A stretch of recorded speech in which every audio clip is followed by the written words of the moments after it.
A scream tore through the night. The crystal chandelier shook as Eleanor Whitmore bolted upright in bed, her heart pounding. For a split second, she was 27 years younger again, standing in that hospital hallway, the sound of her daughter's voice echoing down sterile corridors. "Mom, please help me." The memory was so real she could almost smell the antiseptic, hear the frantic beeping of monitors, the nurse shouting for a doctor. Then, silence. She pressed a trembling hand to her chest. The dream again. The same one she'd had every year on the anniversary of her daughter's death. Eleanor swung her legs out of bed, the city lights bleeding through the glass walls of her penthouse. On her nightstand sat a silver pendant, tarnished now, but still engraved with a single letter C. "Caroline," she whispered. She lifted the necklace and clasped it around her neck, the metal cold against her skin. For a moment, she stared at her reflection, a woman with wealth, power, and nothing left to love. Then her phone buzzed. And no number. Caller of Block 70 to café frowned. That was one of her company's properties, a small café she'd invested in years ago. Maybe a manager calling about renovations. She answered. Double quotes, "Mrs. Whitmore. I'm sorry to bother you," said a shaky female voice. "You don't know me, but I think I found something that belongs to you." Eleanor froze. "Who is this?" "My name's Maya Brooks. I work at your cafe. There's a necklace, a silver one with a C on it. I found it in our lost and found drawer. But the weird thing is, there's a photo inside the locket. Of you." The room tilted. "What did you just say?" "I can drop it off if you want. I figured it might be important." Eleanor's breath hitched. "Where are you now?" "At the cafe. I close up in 10 minutes. I'll be there in 5. Rain lashed against the windshield as Eleanor's driver sped through downtown. Her hands clenched around the necklace at her throat. It couldn't be. Caroline's necklace had been buried with her daughter. The locket had been custom-made. There were only 2 ever created. When the car pulled up to the cafe, Eleanor didn't wait for the umbrella. She stepped into the rain, her heels clicking hard against the pavement. Inside, the place was quiet except for the hum of refrigerators and soft jazz.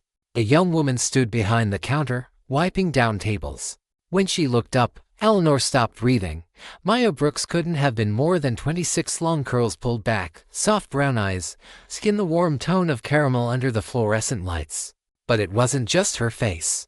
It was her expression, defiant, kind, a reflection Eleanor had once seen on another young woman's face decades ago. "Mrs. Whitmore," Maya said hesitantly. Eleanor nodded. "You have something that belongs to me." Maya reached into her pocket and pulled out a small silver locket identical to the one at Eleanor's neck. This was found in a drawer near the register. It might have fallen from a customer's bag. Eleanor's hand trembled as she took it. She pressed the clasp, and it opened with a soft click. Inside was a photo of her and Caroline, taken when Caroline was 17, arms around each other, smiling. Eleanor swayed. "This can't be real." Maya frowned. "You okay, ma'am? Where did you really find this?" "I told you. Lost and found. But it's weird, there's an engraving inside. It says, 'For my sunshine. Love, Mom.'" Eleanor's throat closed. That was her handwriting. She looked up sharply. "Who are you, Maya?" Maya blinked.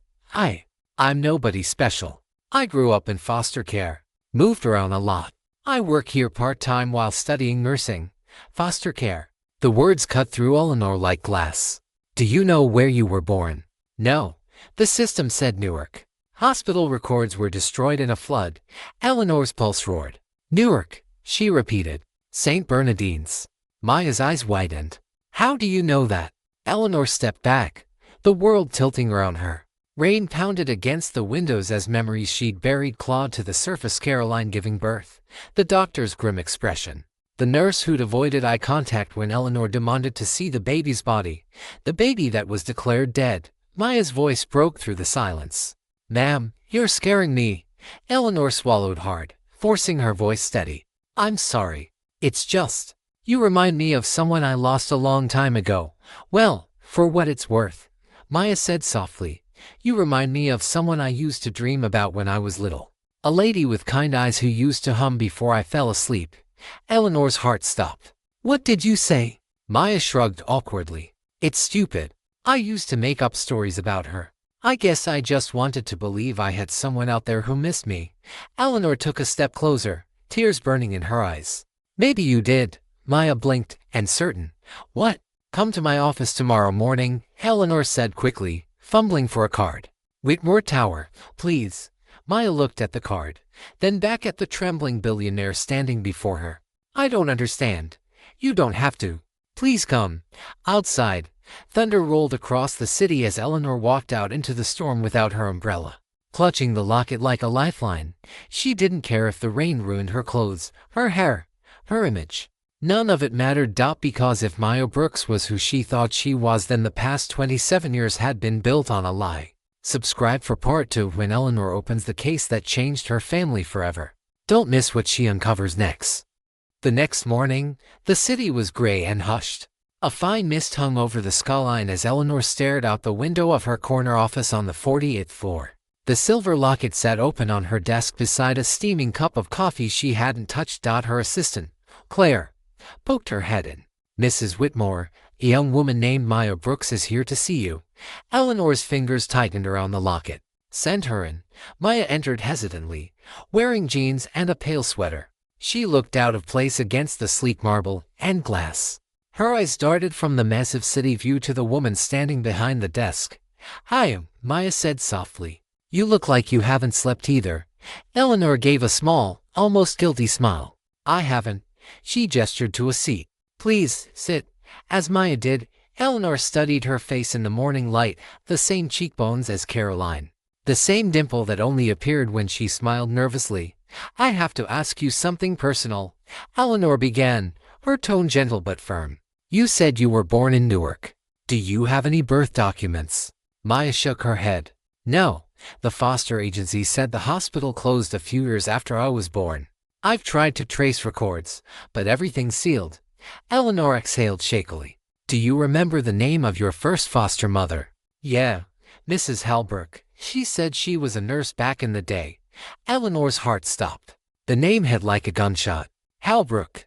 Yeah, why? Eleanor opened her drawer and pulled out a thin file of yellowed papers, newspaper clippings, and an old photo of a woman in scrubs. Is this her? She asked, sliding it across. Maya's eyes widened. That's her. Wait, why do you have because? Eleanor said quietly. She worked at St. Bernardine's Hospital. The same night my daughter Caroline gave birth 27 years ago. Maya's brow furrowed. I don't understand. Eleanor's voice cracked. She told me my granddaughter died, but I never saw a body. I never got answers. The paperwork disappeared, and so did she. The room went silent except for the faint hum of the city below. Maya stared at her, confusion and fear flickering across her face. What are you saying? That I'm Eleanor's throat tightened. That you might be my granddaughter. Maya recoiled as if struck. That's impossible. I wish it were. Eleanor's eyes brimmed with tears. I don't expect you to believe me, but I can prove it. A DNA test. I can have a kid here within the hour. Maya stood abruptly. No, I don't know you. You're some rich lady with a private tower and a driver. For all I know, this is some mistake. I know how it sounds, Eleanor said softly, rising from her chair. But please, Maya, if I'm wrong, you can walk away, and I'll never bother you again. But if I'm right, her voice faltered, then we've both been living a lie. Maya looked away, biting her lip hard. I've spent my whole life wondering who I came from, she whispered. But every time I got close, someone slammed a door in my face. I can't handle another one. This time, Eleanor said, reaching out a trembling hand. The door stays open. After a long moment, Maya nodded. Fine, one test. 3 days later, Eleanor stood outside her study, clutching her phone. She'd barely slept since sending the DNA samples to a private lab. Every hour dragged like a year. When her phone rang, her heart nearly stopped. She answered on the first ring. Yes, Mrs. Whitmore, it's Dr. Collins from Biotrace Labs. The results are in. Eleanor's voice wavered. And there was a pause. Then, the probability of a biological match between you and Maya Brooks is 99.98%. Eleanor's knees gave out. She slid to the floor, the phone still pressed to her ear as tears streamed down her face. When she could finally speak, her voice was a whisper. Thank you, doctor. She hung up trembling and clutched the locket to her chest. Caroline, she whispered. I found her. That evening, Maya returned to the penthouse. Eleanor was waiting by the fireplace, 2 cups of tea untouched on the table. Maya entered quietly, her eyes wary but softer this time. "You said you got the results."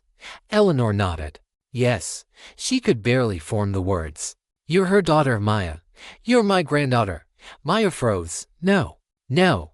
That can't be." Eleanor reached into a box beside her and handed her a small photo of Caroline in a hospital gown, cradling a newborn wrapped in pink. "You have the same eyes." Maya stared at the photo, her lips trembling. "She looks like me. She was 22 when she had you," Eleanor said, tears glistening. "She died giving birth. They told me the baby didn't survive. I believed them." Maya's eyes filled with tears. "So that nurse, she lied to both of us." Eleanor nodded. "She vanished after that night. But I have resources now I didn't have back then. And I'm going to find her." Maya sat slowly, hands shaking. "Why would she take me?" Eleanor's expression darkened. "Because someone paid her to. My business partner at the time, Victoria Ames, wanted to destroy me. I refused to sell her a portion of the company, and she swore she'd take what I loved most. I thought it was a threat. I didn't know she meant this." Maya's mouth fell open. "You think your partner paid a nurse to steal me?" "I don't think," Eleanor said coldly. "I know." She opened a folder filled with old letters, financial records, and a photo of Victoria and Nurse Halbrook together at a charity gala. This was the night before Caroline's delivery. They knew each other. Maya pressed her hand over her mouth. "Oh my God. I spent years looking for proof," Eleanor said. "Now I have a reason to finish what I started." Maya looked up. "Then I'm in. Whatever it takes." Eleanor smiled faintly. "You're your mother's daughter." Outside, thunder rolled again, as if the city itself felt what was coming. A week later, they were sitting in a car outside a quiet retirement home in New Jersey. Eleanor's investigator had tracked down a woman named Ruth Halbrook, the same nurse who had signed the death certificate. "Are you sure you want to go in?" the investigator asked. Eleanor nodded. "I've waited 27 years for this moment." Maya's hands were cold, but she reached for Eleanor's. "We go in together." The hallway smelled of antiseptic and fading roses. They found Ruth Halbrook sitting near a window, her hair silver and thin, her face lined but alert. When she saw Eleanor, her eyes widened in recognition and fear. "Mrs. Whitmore," she rasped. "You shouldn't be here." Eleanor's voice was like steel. "Neither should you. If you're still watching, make sure to hit the subscribe button, because what Ruth confesses next will change everything." Ruth Halbrook's trembling hands clutched the edge of her blanket. "I knew this day would come," she whispered. "I've rehearsed it in my head for years." Eleanor's eyes burned with restrained fury. "Then let's not waste more time. Tell me what you did." The old woman's gaze darted between Eleanor and Maya. "You wouldn't understand. I was desperate. My husband had just died. I was drowning in debt. Victoria Ames came to me with an offer of $50,000 to falsify the death records of a newborn. She said no one would get hurt." Maya's voice trembled. "She paid you to steal me." Ruth flinched. "She said you'd go to a better family, that the grandmother you didn't want a baby because of what happened to your daughter. I believed her at first. Then I realized what I'd done." Eleanor leaned forward, her voice shaking with rage. "You sold my granddaughter." Ruth's eyes filled with tears. "I tried to make it right. I sent anonymous letters, called the hospital board. But Victoria had power. She made the records disappear, paid people off. And when I threatened to go public, she made sure I was blacklisted from every hospital in the state. I lost everything." Eleanor's jaw tightened. "Not everything. You got to live with your guilt. Caroline didn't." Silence filled the room, heavy as lead. Maya's voice broke the quiet. "Who raised me, then? Where did I go after you took me?" Ruth swallowed hard.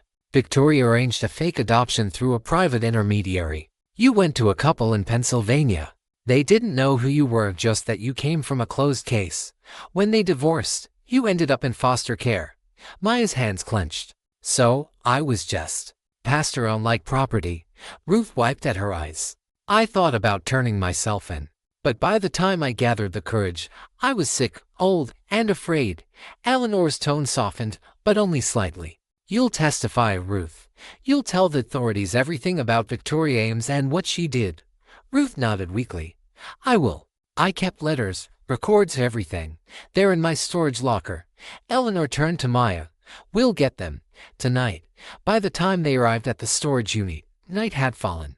Rain slicked the pavement, reflecting neon streaks from passing cars. Maya held the flashlight while Eleanor fumbled with the keys. The metal door screeched open, revealing stacks of dusty boxes. Eleanor pulled one out, coughing as dust filled the air. Inside were folders labeled Hospital Records, 1998. Here, Maya said, pointing to a smaller envelope tucked inside. Eleanor opened it at dozens of photocopied checks, all signed by Victoria Ames. Eleanor's pulse quickened. This is it. This proves the payments. But before she could say another word, headlights flashed across the storage lot. A black sedan rolled to a stop nearby. Two men in suits stepped out. Maya's grip on the flashlight tightened. Who are they? Eleanor recognized the insignia on the car. Ames Holdings. She knows. The men approached slowly, their voices calm but cold. Mrs. Whitmore, Ms. Brooks, we'll take those documents. Mrs. Ames wants to avoid complications. Eleanor straightened, the rain plastering her hair to her face. Tell Victoria if she wants these, she can come and get them herself. One of the men stepped closer. That's not wise. Maya, trembling but defiant, lifted her phone. Already live streaming, she lied, voice steady. If anything happens, the world will see it. The men hesitated. Eleanor took the chance, grabbing Maya's hand. Run! They bolted through the narrow aisles of storage units as thunder cracked overhead. Behind them, one of the men shouted, "Stop them!" Eleanor's heart pounded. She hadn't run like this in years. Maya darted ahead, pulling her toward a back exit. They burst into the rain-soaked alley, breathless. Maya glanced over her shoulder. They're still behind us. Eleanor spotted a cab idling at the curb. Over here. They jumped in, slamming the doors. Drive. Eleanor shouted. The driver hit the gas as the black sedan's lights vanished into the distance. Inside the cab, Maya laughed shakily. Did we just outrun hired goons? Eleanor was panting, adrenaline surging. Welcome to the family, sweetheart. They both laughed, breathless, terrified, but alive. The next morning, Eleanor walked into her boardroom, files under her arm. The glass walls gleamed under morning sunlight. Across the table sat Victoria Ames, as impeccably dressed as ever, sipping espresso like nothing had happened. Eleanor, Victoria said smoothly. Still playing detective, I see. Eleanor set the files down hard.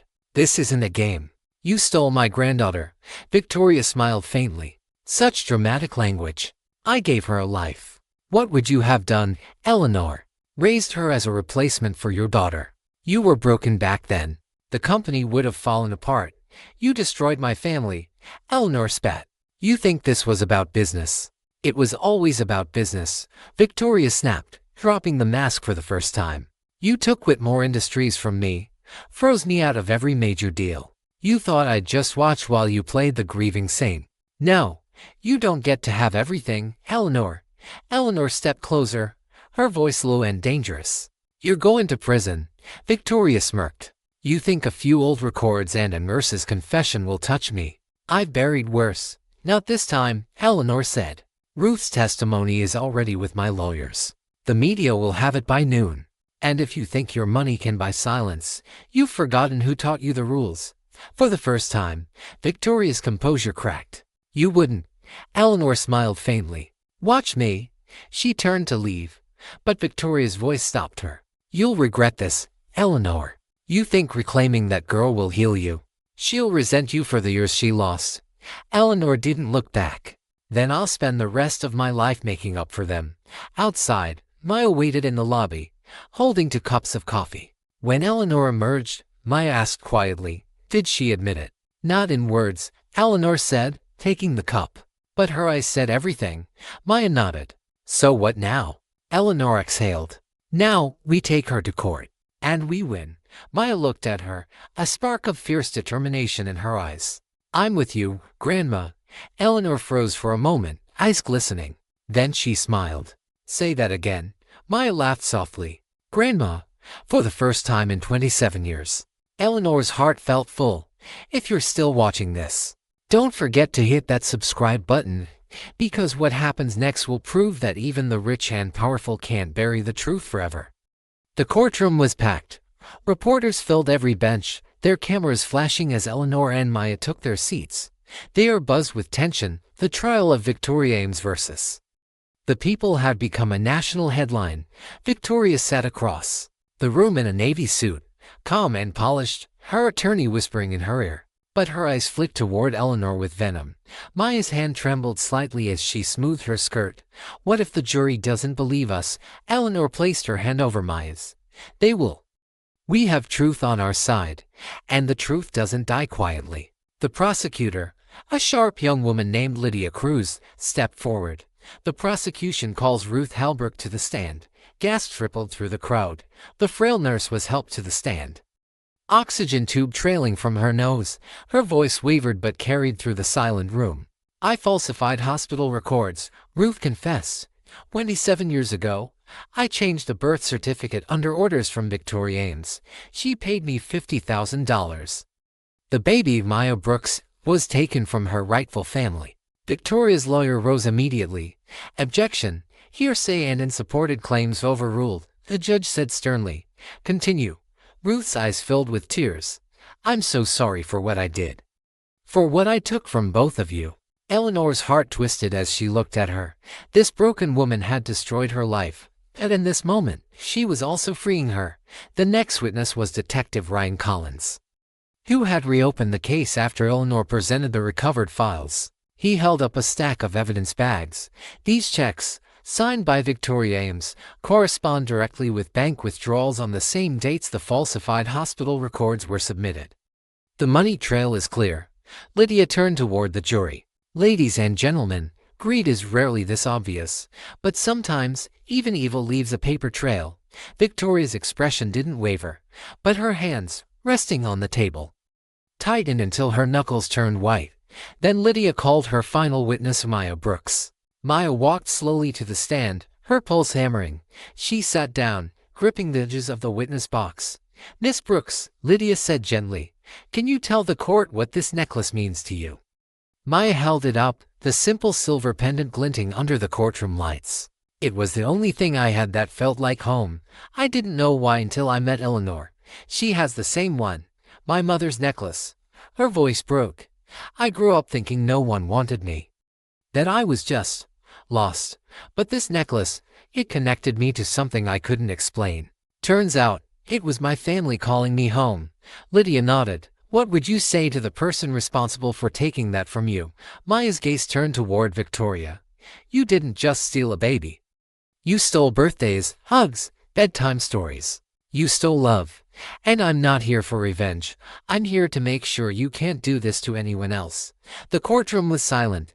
Even the judge's eyes softened. Victoria's attorney didn't cross-examine. There was nothing to say. 2 weeks later, the verdict came in. The jury foreman rose, his voice steady.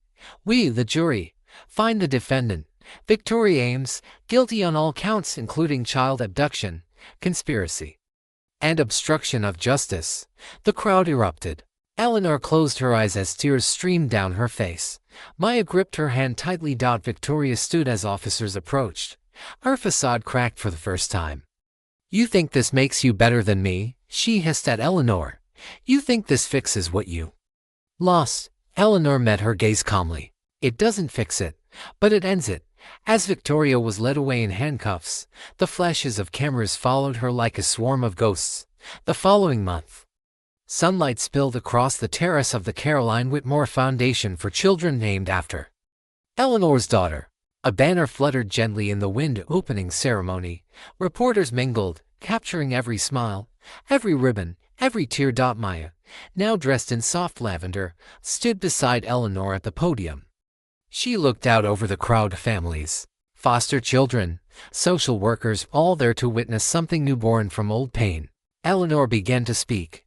For 27 years, I lived with grief I thought would never end. But grief doesn't disappear, it changes shape. It becomes purpose. She took Maya's hand. This foundation exists so no child ever feels unseen, forgotten, or stolen again. Applause erupted, but Maya's voice rose above it as she leaned into the microphone. I once thought my life began the day I found out who I really was. But it didn't. It began the day someone chose to see me. That's what every child deserves, not wealth, not luxury, just someone who won't give up on them. Eleanor's eyes filled with tears. And if you've stayed with us this far, she added softly, looking into the camera, remember, the smallest act of compassion can change an entire story. Subscribe to this channel, share this story, and help us keep telling the ones that matter. The crowd cheered as they cut the ribbon together. That night, the house was quiet. Eleanor sat on the porch with 2 cups of tea. The ocean breeze carried the faint scent of jasmine, Maya's favorite flower. Maya stepped outside, barefoot, wrapped in a blanket. Can't sleep. Eleanor smiled faintly. Old habits. She handed Maya a cup. Your mother used to sit out here and watch the stars. Maya looked up. Do you think she's watching now?